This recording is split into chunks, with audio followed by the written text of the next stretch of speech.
Okay, AB అనేవి రెండు points, వాటి position vector small A small B అంటే లైక్ వైజ్ అండ్ ఇలా ఉంది అనుకుందాం.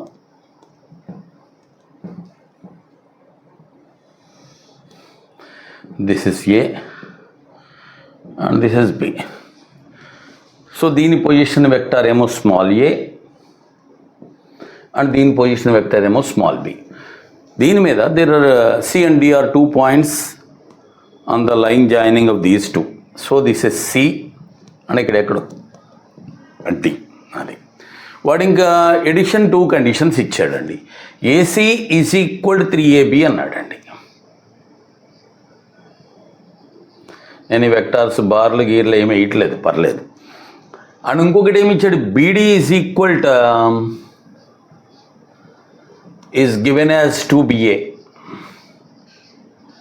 అయితే what is the value of CD అన్నాడండి. సిడి యొక్క విలువ ఎంత అన్నాడు.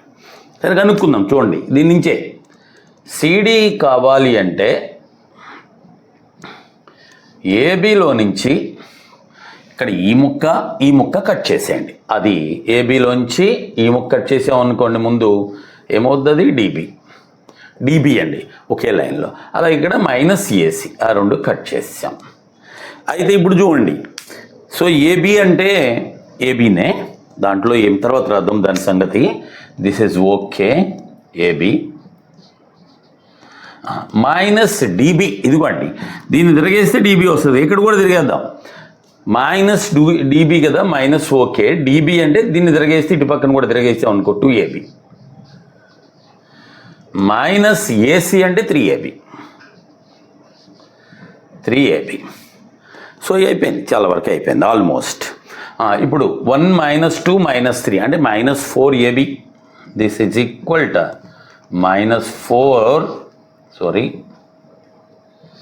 AB. ఇప్పుడు మనకు తెలుసు కదా, ఏబి అంటే ఏబి అన్నామనుకోండి, దీని పొజిషన్ B-A కదా, ఏబి అంటే B-A కదా. This is equal to -4 into B-A అంటే ఇది మల్టిప్లై చేస్తున్న 4A - 4B. That is your answer. This is 4A - 4B. That is the answer.